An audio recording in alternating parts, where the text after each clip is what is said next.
Okay, so I'm sitting all the way in the back so I can see everybody. So now the only place that I can be attacked from is the front. Okay, so as I'm being attacked, arms come up, legs come up, right? They're protecting my torso. Use my legs, push back, get to the gun. Okay.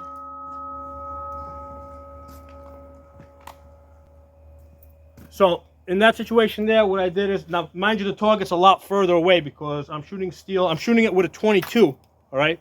But I still had to push the target a little further back and angle it so the deflection would go into the wall. So you push back with your legs, and basically you're gonna point shoot the gun from a very close position like this, okay? You just gotta be aware of where this hand is. If you're being attacked up high, the gun's gonna go low, okay? If you're being attacked low, the gun's gonna come high, right? If you manage to push the person back and you can get two hands on the gun like this, you get two hands on the gun.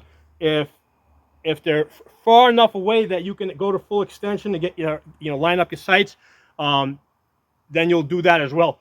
But if they're close enough where they might grab the gun and push it offline, keep the gun close and point shoot it. Inside of 3 feet, you're not going to miss, right? Just these are things you got to practice. Basically, that finger, wherever that finger is pointing, is where that bullet's going to go. Okay, so inside of 3 feet, aiming is really not necessary. Now, if you need to, one of the options might be actually getting up and creating distance. Okay, so in that situation, right? Because ideally, you don't want to stay in your seat, right? So same situation. Let's say I'm now in the middle of the train. I got nothing but old ladies behind me now, right? So I've set up a situation like that, right? I'm being attacked, right? Arms and legs come up, push back. Okay. So what I've done there is pushed back. I got up, right? Because I don't want to be confined to that seat, okay? And what I'm doing is I'm creating additional distance, okay? The other thing that's happening there is I'm still point shooting the gun initially. So as I come out of the holster, initially I'm pointing the gun with my finger here, right? I'm point shooting the gun, and then in the middle, like after the first two shots, I just point shoot them, and while I'm pumping that trigger, I acquire my sights, and then I start taking well-aimed shots. Okay, so that's how you handle that type of situation where you're being ambushed. Okay, so number one, never put anybody that is capable of harming you behind you in an environment that you're not familiar with, like a train or a bus. Okay, so I grew up in New York City. Okay, I rode the subway for many years. Okay, I always sat in a position where I could see everyone, and if that wasn't an option, I stood the whole subway ride. Hello, everyone. Today I want to talk to you guys about some techniques that could have saved the life of a young lady that was stabbed to death in the train in North Carolina. Okay, I don't want to butcher her name, so I'm just going to put it in the captions, put it in the title. It's all over the news. If you follow the news, you've heard about this. Okay, so this girl was basically attacked from behind. And a lot of people say, hey, there's nothing that she could have done. There's no way that she could have defended herself, okay? If she had taken some gun training, right, some advanced self-defense gun training courses, she probably would have survived that, even if she didn't actually have to go to a gun, okay? Because there's a lot of stuff that you're going to learn in a self-defense class that goes beyond just using the gun. In fact, when I teach a self-defense gun class, the assumption is that you've already learned the basics of how to use a gun, okay? So a self-defense gun class is not about using the gun. It's about using the tool, or that tool or any other tool that you have available to yourself to defend yourself, okay? So one of the things, the first thing, right, in fact, that I teach in a self-defense class is situational awareness, okay? Being aware of your surroundings, who's coming in, who's going out, positioning yourself so that you can see everybody, okay? So in this situation, right, on this train, if I had gone into this train, I would have picked a seat where I could either see everybody, or I would have positioned myself in front of somebody that could not possibly be a threat to me, right? Like one of the ladies that was singing that train. Now, I'm not just saying this like after the fact that, okay, I watched the video of her stabbing and I'm like, okay, I came up with a solution. This is something that I kind of learned in the 4th and 5th grade, okay? In 4th and 5th grade, if you're not situationally aware, you get wedgies, all right? People sneak up to you behind you and they pull up your underwear up the crack of your ass, okay? That's what happens in the 4th and 5th grade. That's where most boys learn situational awareness, right? They know who the troublemakers are. They keep an eye on them, okay? Unfortunately, most girls don't have to deal with that, okay? Here's the thing. A lot of times in these schools, they have like a zero tolerance against bullying. But there's some real life things to learn there, okay? But anyway, that's a subject for a different video. But most boys, right, by the time they get to the 6th, 7th grade, they've learned the importance of situational awareness, okay? They got to know who the troublemakers are and where they are at all times, and they figure out where to position themselves, okay? They're not going to go into the bathroom, for example, with a couple of guys that they know that they've been having a problem with, okay? These are things that you learn in the 4th and 5th grade, okay? Now, most women don't learn these things. They don't have to deal with these things, right? They don't get that kind of abuse, okay? So where are they going to learn these things? Well, where are you going to learn? You're going to learn it from somebody that teaches self-defense, right? And it's not going to be a karate instructor or some kind of hand-to-hand MMA fighting. The type of fighting that they do is for a very controlled environment when they're in a ring. Okay, that's not where you're going to learn. They don't teach life and death self-defense, okay? Sometimes they might do a class or something on it, but that's not the core, right? That martial art does not revolve around, surviving through a deadly type of situation, okay?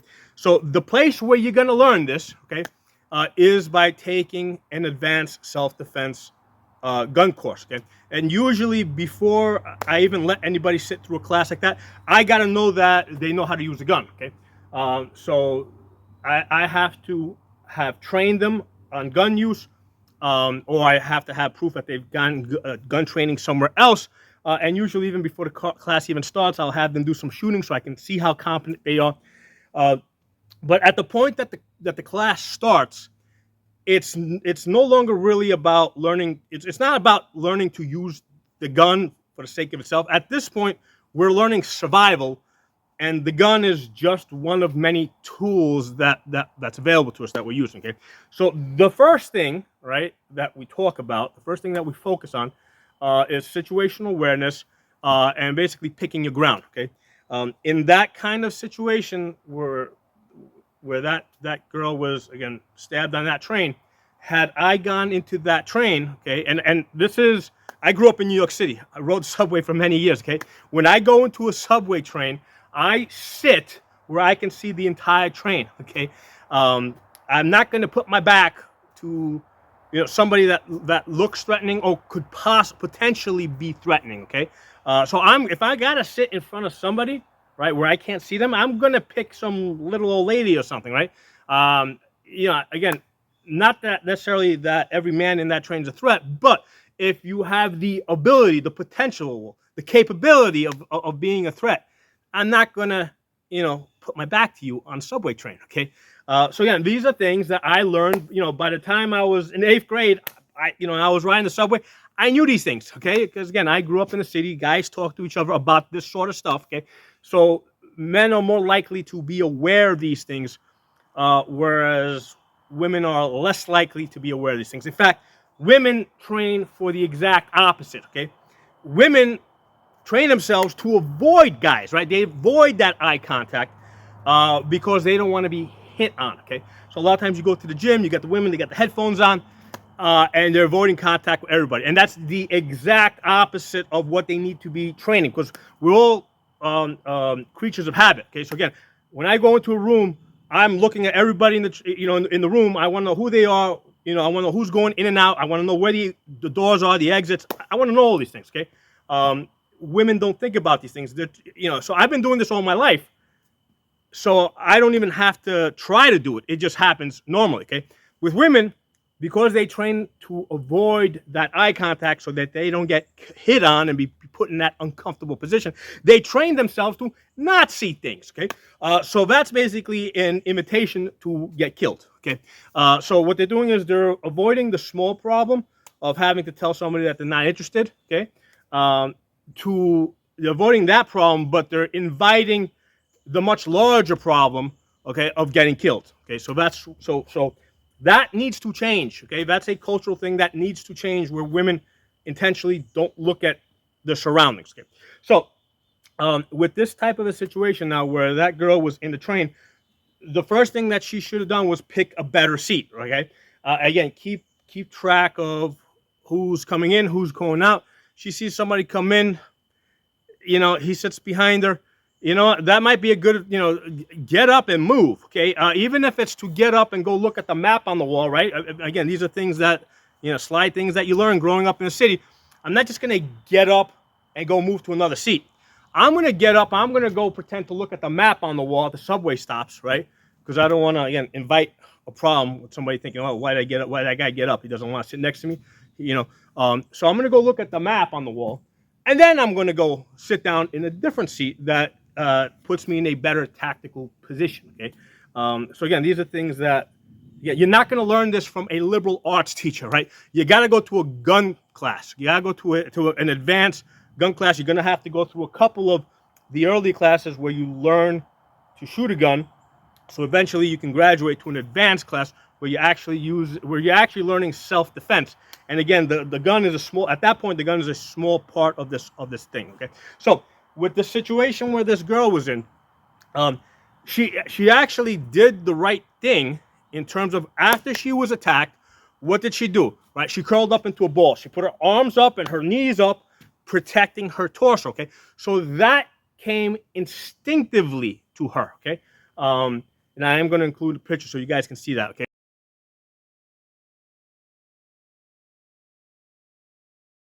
So she put up her arms, she put up her knees to protect her torso. That came instinctively. What needed to happen is that needed to happen about 3 seconds earlier, okay, before she was actually attacked, okay, because that alone probably would have saved her, because once you got your arms and your legs up, here's the thing: the guy most likely had a pocket knife, right? That's what they said, a pocket knife, something like this.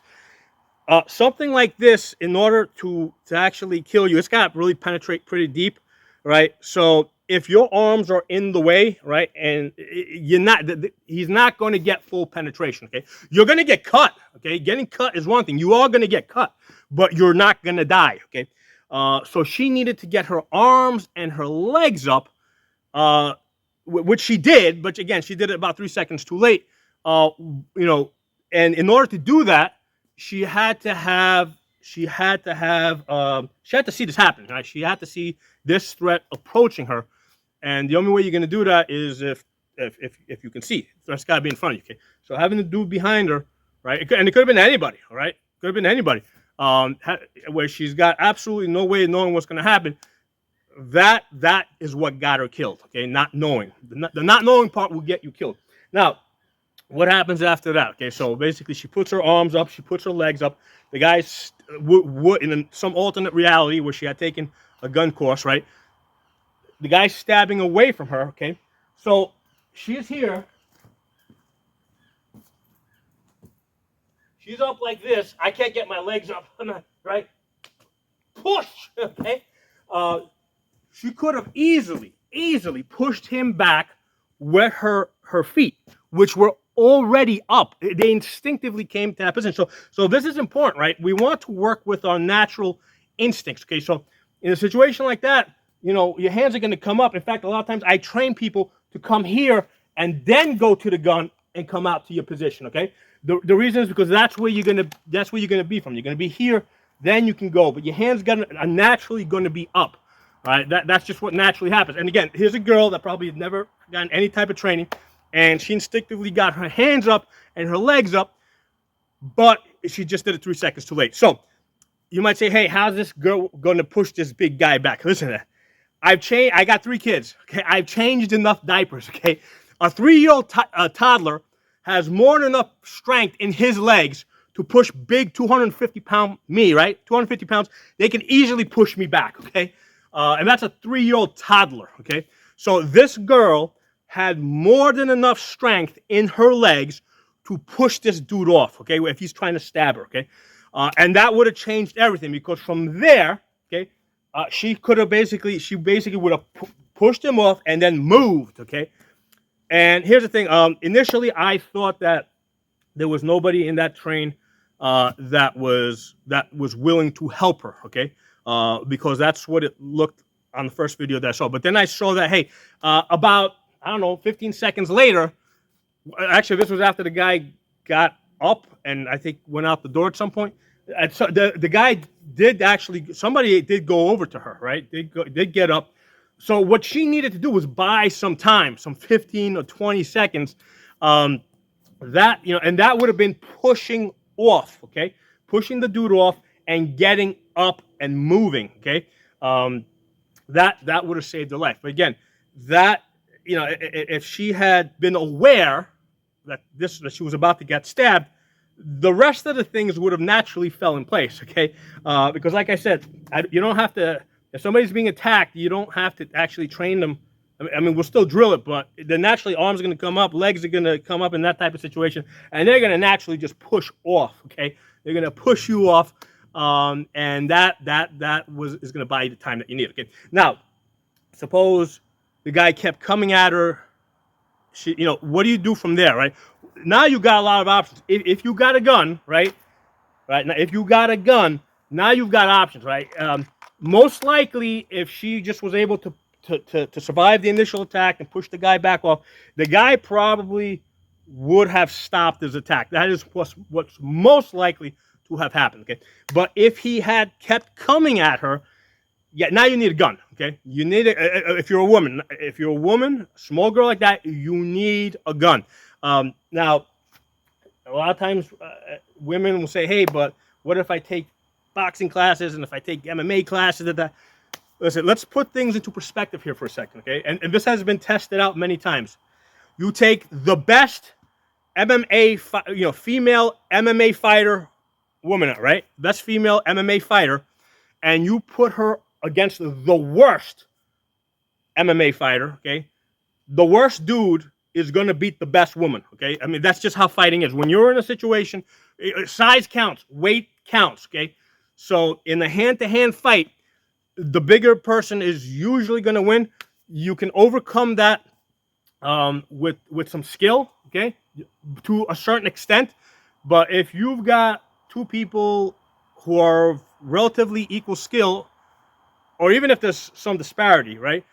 If they're relatively close in skill, the bigger person's usually going to win, okay? And that's just how it is, okay? If you pull out all the rules, allow for grappling, allow for using your weight, throwing your weight around, the bigger person's going to win. So, and on top of that, it takes years and years and years to get proficient in hand-to-hand fighting, okay?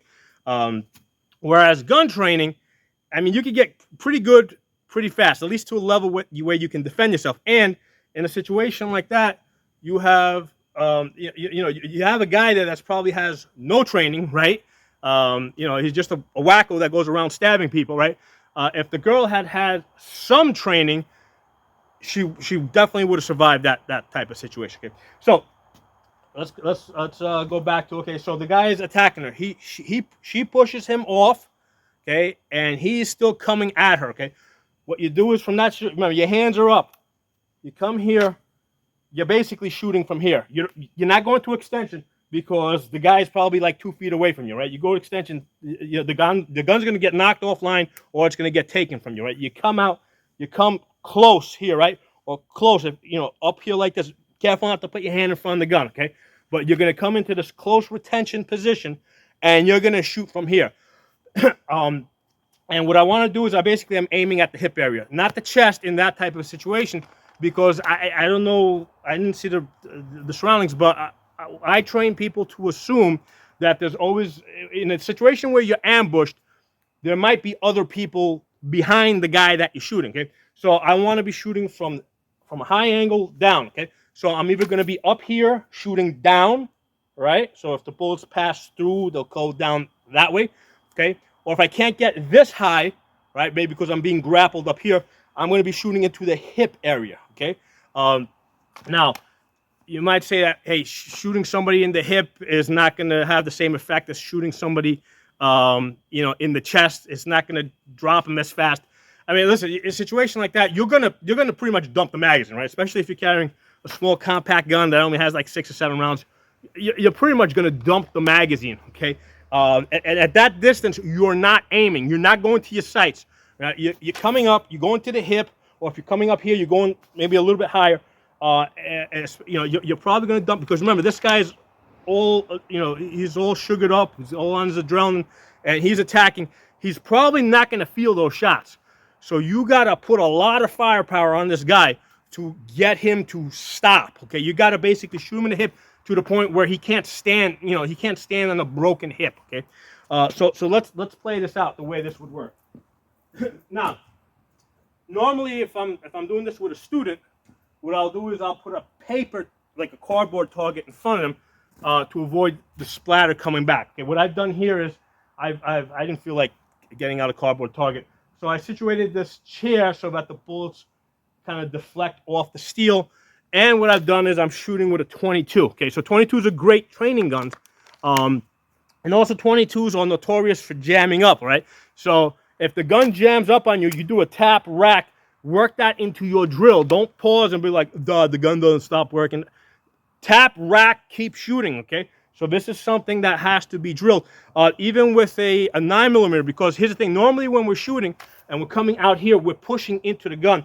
The way these guns work, these recoil guns, the frame has to stay still while the slide is running back and forth. If the whole gun is moving, that you're losing some of that energy. The slide may not come back all the way. So even if you got a Glock, right, and like a Glock 43, because like normally you're shooting here, you got a stronger grip. If you're shooting here, if you're shooting one-handed like this, okay, you've got a weaker grip. That gun might jam up on you, okay? Because again, there's the entire gun, including the frame, is moving back and forth. So you got to get comfortable with the tap and rack. Train with a 22. This is the Ruger SR22 that I use for these type of drills. Again, we're not even going to our sights, because normally I carry a gun with a red dot on it and stuff like that. This is this is really close up stuff. You're not aiming, you're point shooting. Okay, when you come up, basically you see how my finger's pointing in the direction that I want to hit. Now normally if I'm doing this with a cardboard box, the cardboard box would be like right here. Okay. Again, I didn't feel like getting out a cardboard box right now, so I'm shooting at that target, which is a little further away. And because I'm not aiming, I'm probably going to get some misses. It doesn't matter. I'm just demonstrating the exercise, okay? So here we are. We're here, okay? We got the guy in front of us, right? Because we don't want anybody sitting behind us that we don't know or we don't feel comfortable with, right? So the guy is attacking me. You're up here, right? Boom, boom, boom. Push back with your leg. Get out. Tap, rack. Fuck this gun. Hey. It might be the ammo. I haven't done this drill, so I had to do a tap and rack there a bunch of times. Hey, that's part of the exercise, right? So ideally, if once you get that shot off, if you can, you want to get up. Okay, so after you do that push, if you have the ability to get out of your seat, that's preferable. Okay. So let's do a mag change. Maybe it was a magazine that was bad. Let's do a mag change on this. Normally I keep an extra magazine on my belt horizontally. I got some extra magazines in my pocket here.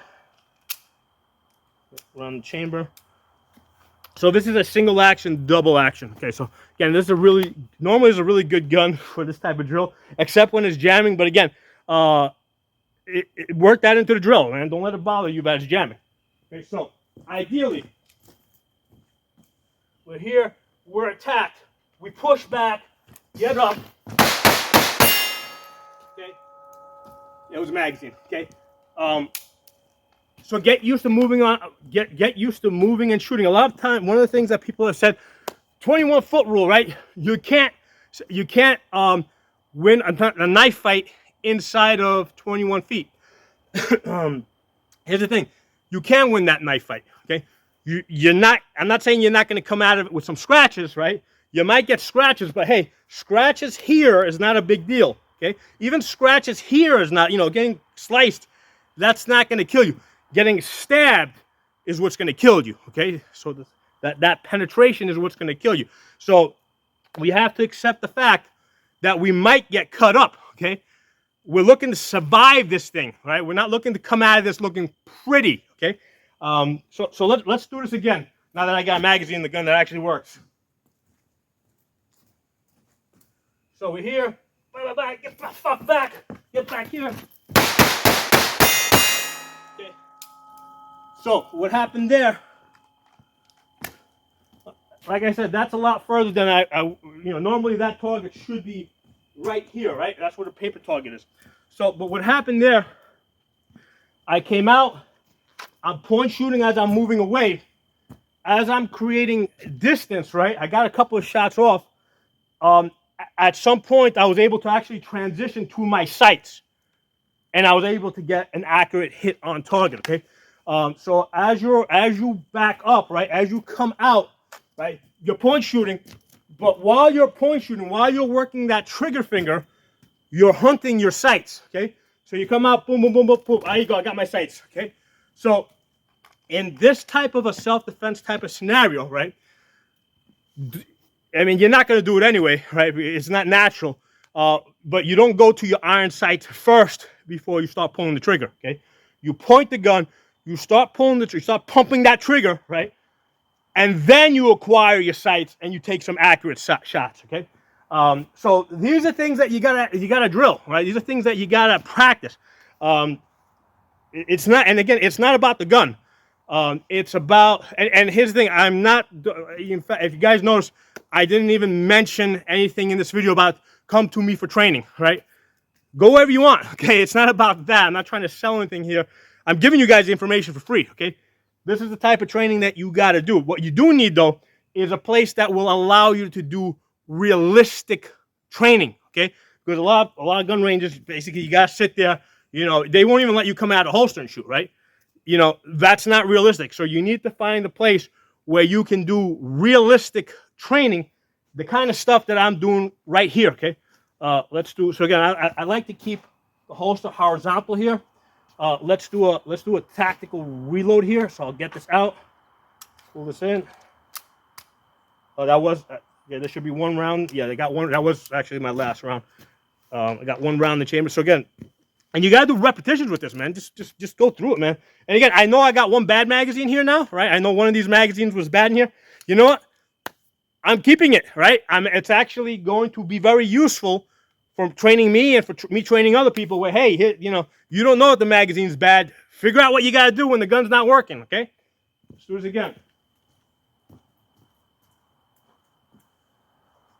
Here, come here, push back, get out.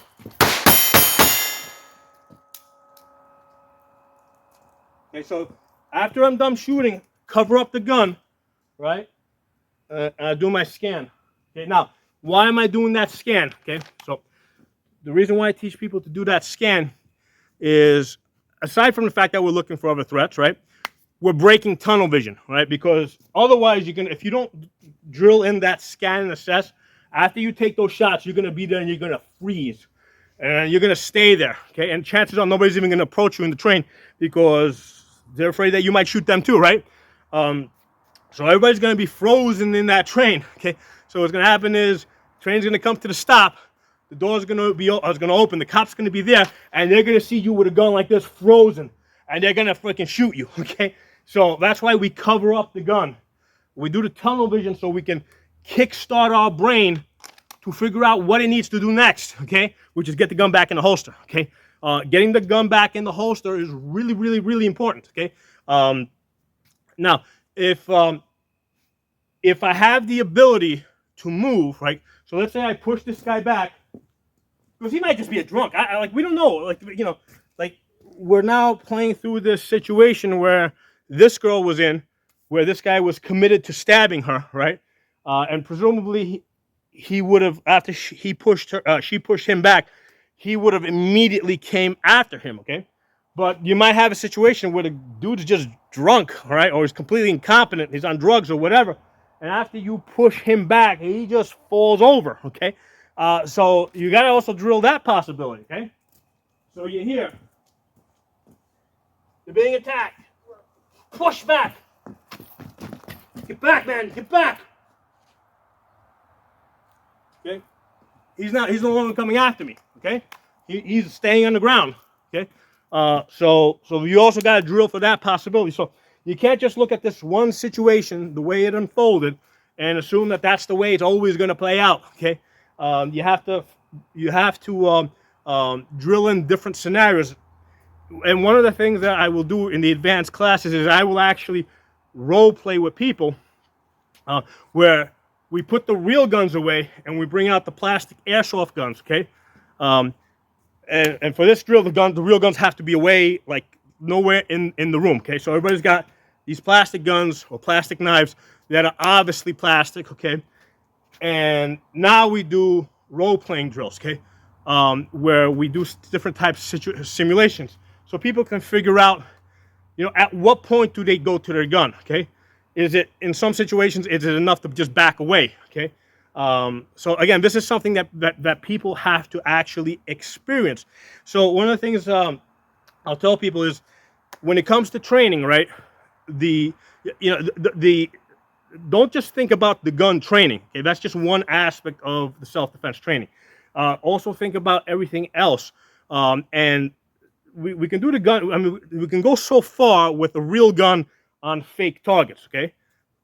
But at some point, we have to transition over to real people and fake guns, okay? So that's an important part of the training, okay? So it's not always real guns on fake targets, because the training is going to be really compromised. At some point, you also have to do real people with real types of situations, scenarios, and fake guns, okay? So yeah, most of the people that I know, right, other than the ones I've trained, right, most of the people that I know that own guns, the only type of gun training they've done is real guns on fake targets. And that's a very limited type of training, okay? They don't actually go through the whole role-playing thing. So LARPing, okay? A lot of times people will thumb their noses at LARPing exercises. But you know what? That actually brings your training to a higher level, okay? So, you call it what you want, let people make fun of it if they want. That's a really advanced form of training.